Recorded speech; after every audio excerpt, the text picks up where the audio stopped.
Courts and Stars podcast. Toby on the mic. Courts watch. Stars watch. Welcome to the Quotes and Style podcast. My name is Toby Lanyon, the first ever podcast in the series. Thanks for joining in, and let's get straight into it. So why did this podcast happen?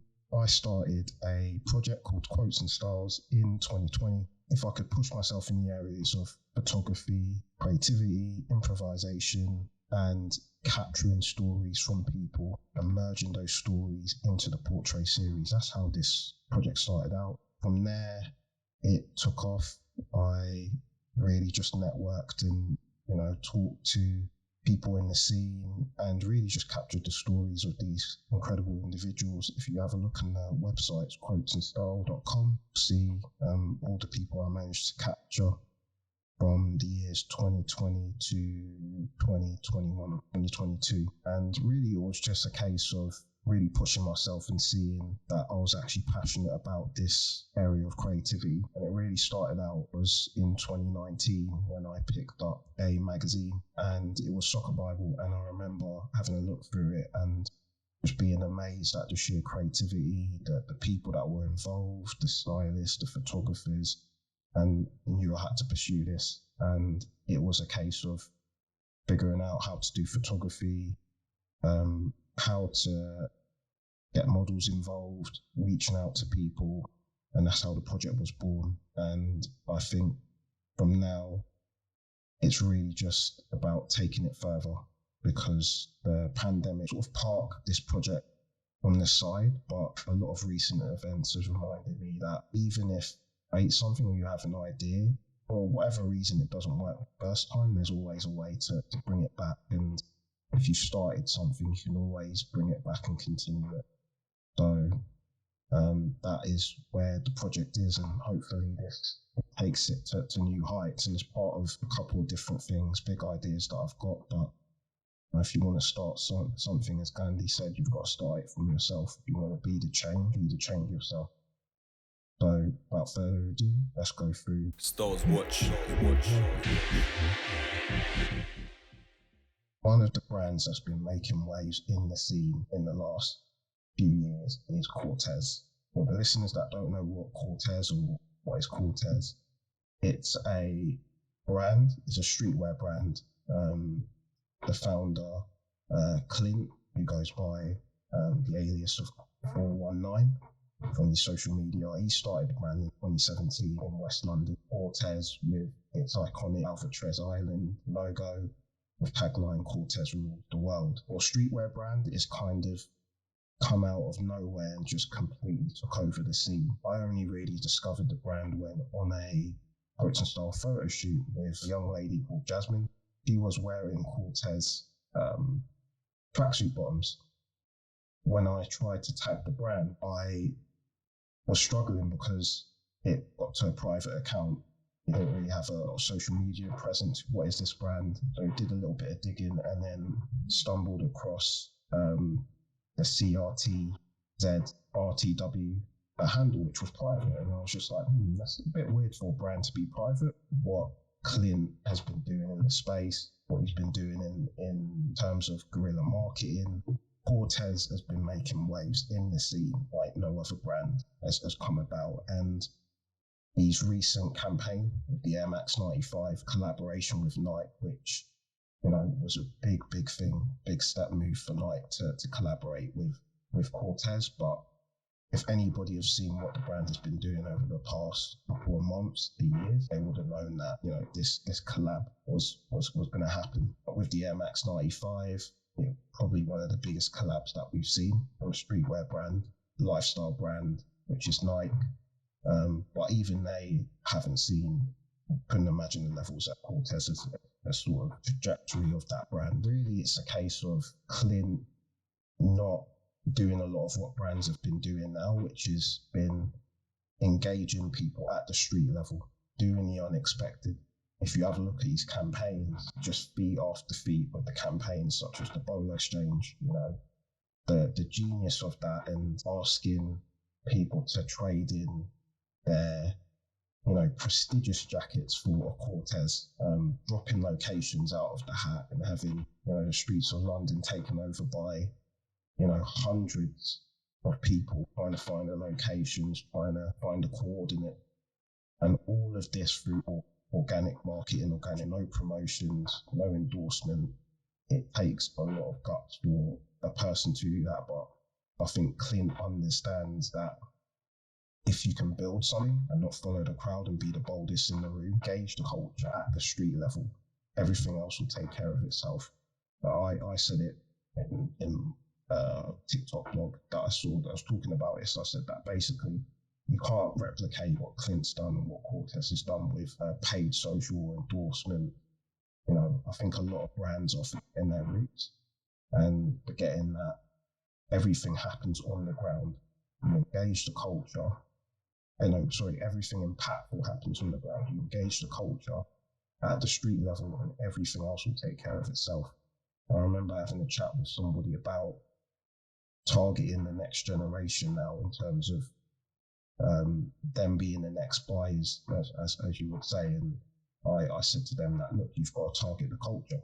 Everything you put out as a brand has to be culturally relevant. If it's not, the audience are not going to engage with it. You know, doesn't matter how much paid social and digital output you've got, everything happens on the ground. And I think Corteiz is going to be one of those brands that's going to be in marketing books for a lot of the advertising that they've done, and just the sheer way they've managed to come up in a saturated market and really be the boldest of the room. And I think that's the takeaway. In terms of where I see the brand going, I think the next big thing will be, we saw hints of it with the MSCHF and, you know, having Bill Foden and other endorsements from football players as well.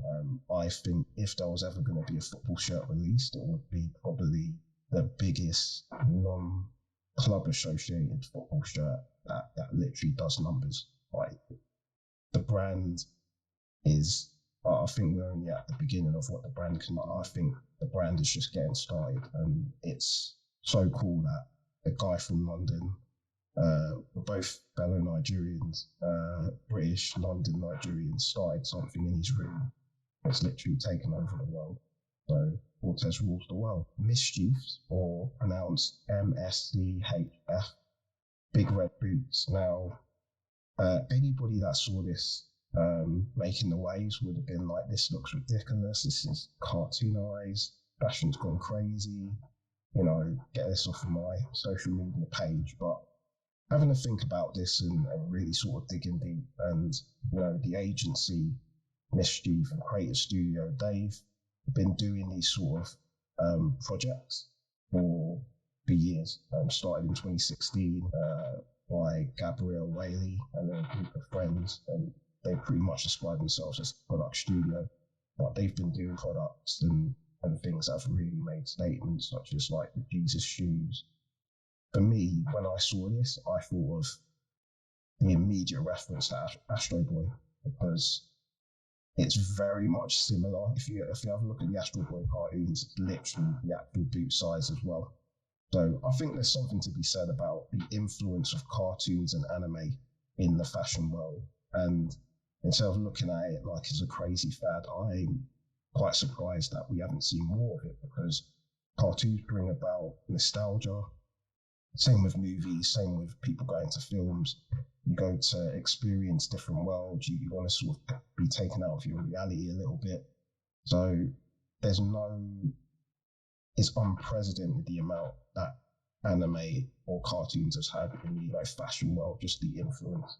Like, we can go on a couple of numbers of them, but, you know, you've got Naruto, you've got Akira, all the way through Sailor Moon, to Dragon Ball Z, Goku. I think even Adidas did a collab, Dragon Ball Z style trainer, all the way to Cowboy Bebop, you know. And I think if you have a look at, or if you go to a cosplay event or a Comic-Con, the amount of creativity that goes into creating these fashion design sets to mimic the characters in the movies or in the film. That's like, it's a level of creativity. You just need to see yourself and people really get into the character and really enjoy it. And I think that we're going to see more and more of these sort of style cartoonized fashion set that literally just make statements. And proportions are weird, and like, why would anybody wear massive red boots? But I just think it just brings us a sense of nostalgia and playfulness in a very serious world now. I think people are looking for that outlet to be themselves and to relish in that nostalgia. And I love the quote that MSCHF gave in terms of a press release, where they said that basically cartoonishness is an abstraction that frees us from the constraints of reality. They made another statement saying that if you kick someone in these boots, they're going boing. So, end quote. I thought that was a brilliant quote from there. But as I said, you can't negate how anime and cartoons have influenced the scene. And, you're just going to see more and more of it on the runways. And I think there was even a Mario boot that got created, I think, in terms of a promotion for the Mario film that's getting released. And, there's just so much influence, even from video games as well. You just look at League of Legends, you look at sort of avatar designs. I think Louis Vuitton, they created a capsule collection with League of Legends in terms of some of their characters. So it's going even beyond the physical to the digital to AR fashion. As I said, nostalgia, playfulness, and big red boots are here to stay. Antslive released a music video, and I'll admit I never really followed Antslive, but I was scrolling through TikTok and I discovered this video. I was just like, this is amazing. I can't remember what he put in terms of the video, but he said like, this is the most unique rap hip hop video that you've ever seen. Take a look at it. And literally the cinematography of this is on Wes Anderson levels, the aesthetic. And it got me thinking about music videos and the production levels and just what goes into it. And some of my favorite scenes from Antslive One Candidate, which were, when he was riding on a horse. And this was all filmed in the Italian Alps, which is just incredible. You've got the sort of sheep eating at the table. You've got Antslive sort of on the side of a red truck. And certain other scenes that are just incredible, like certain transitions from like the glasses to him being on the mountains is just incredible. The director of this was Tom Emerson. Give him a follow, he's a brilliant director. It just shows the level of production work, and I think a lot of people take that for granted when it comes to producing a music video. You just got to get a camera, you just got to get this. No, there's literal teams that will focus on different things. So, the color grading, which is, if not probably one of the most underrated professions in the creative arts. Like, color grading makes a difference to a scene. It gives it something that, you just can't replicate from just capturing the shot. I'll drop a link to the director's library where Tom gives insight into the production and how they brought this video to life. It's brilliant. Have a read of it. But in terms of music videos and the production levels, I've been following it for years. And I think you just got to look back at the influence of like MTV, Top of the Pops, right through to the local level, SBTV, Grime Daily, all the way to, Channel U, if anybody remembers those channels. Just the fact that music videos are a medium to express art, and the level of production, the level of direction, level of art direction that goes into it is fascinating. Well, definitely some videos to check out are Meek Manning, Like Me. That one's a very interesting one where they actually use a robotic camera arm called the Bolt, which allows them to do these scenes where you have multiple people in one space, and it's so fluid, it's so transition. So it's absolutely brilliant, right through to old school music videos like, Virtual Insanity with Jamiroquai, the moving floor and the set design, that level of stuff, right through to the Beastie Boys. Just the way the level of creative direction. And you can see it clearly in these videos that a lot of thought and a lot of creativity has gone into this. And I think video production is just going to continue to go up with styles of videos. You just have a look at Central C, Doja Cat with Cole Bennett. It's just fascinating. So definitely take a look into that. And one quote that I saw of what we do is intimacy, it's intent, it's the balance between the familiar and the dream. It's being subjective and objective. It's being engaged and yet standing back and noticing something that perhaps other people didn't notice, or celebrating something that was beautiful, valid, true, or engaging in some way. Quotes watch. This was on, ironically, another podcast I discovered, and I actually reached out to Jay Hines a couple of years ago when I was flicking through Soccer Bible and just really just wanted to network, and said, look, love what you do, maybe we can jump on a project together. You never know, it might happen that we work together. But he gave a quote on the WMTV podcast, and this was quite interesting because they were asking him about referencing and making sure you have reference. Himself being a black person in an industry that everybody can take note of, and he said that, I quote, "You've got to make sure that you're so reference heavy that these guys cannot say anything. As soon as they're talking about this image, you're like, oh my God, that's a reference to 1980.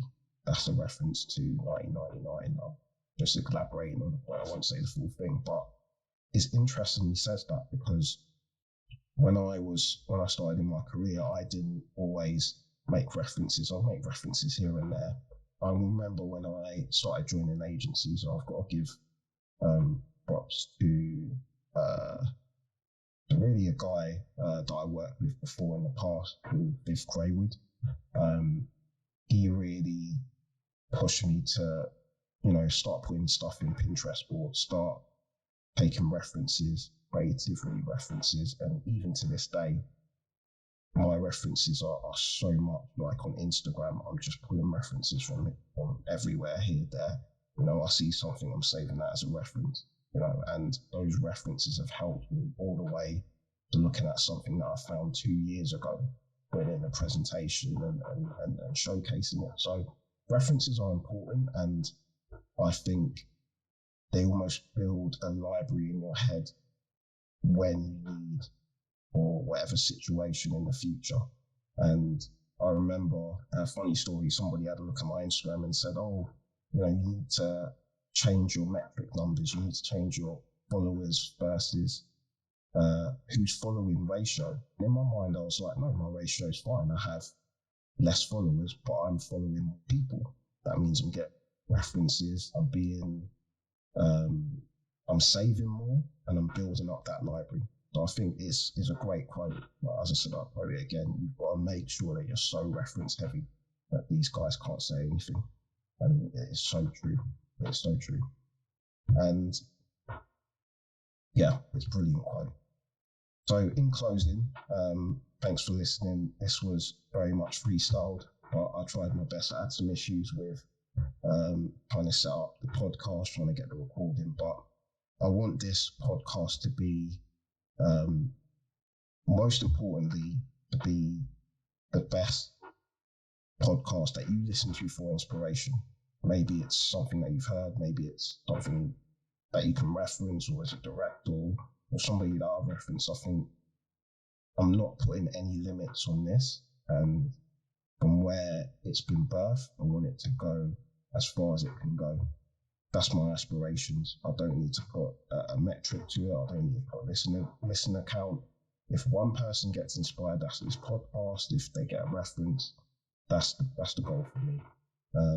And in terms of guests, it's definitely on my thoughts. I definitely want to bring people in my network to come in and tell their stories, because I was in a very dark place a couple of years ago, and I remember being very vulnerable, and one woman said a couple of things to me that literally just changed my life, and there were words, and I always say that words are very, very powerful. They can instill hope, and they can do the opposite. But if you can instill hope in someone with your words, then you're doing a good thing. So I really hope this podcast does that. I'll give one last quote, because everything about this is about quotes. And it's from Virgil Abloh, or the late Virgil Abloh. He said that everything I do is for my 17-year-old version of myself. And in terms of me, I feel very same way in terms of what Virgil said. Everything I'm doing now is for the past self, where I was told to stay in my lane, or I was told to never pursue this, or I was told that, it's just not going to happen, you can't do it. And, anybody who's going through those same thoughts, or just keep at it, keep going. Sometimes you're not meant to win, but that's because you're not meant to give up. And by not giving up, that's the success. And I remember one quote saying that success isn't the outcome, it's the courage to start the process in itself. So thanks for listening in. I hope you've been inspired today, and the second episode of the podcast will be coming soon. Appreciate it. Much love. Please follow Quotes and Styles, quotesandstyles.com. I'm on Instagram. I'm jumping on TikTok. I'll be posting some of the snippets on there. Just like, share, all that jazz. And please reach out to me if there's any ways I can improve, or I can add certain things to it. But appreciate you listening. Thanks. Blessed. The Quotes and Styles podcast. Toby on the mic.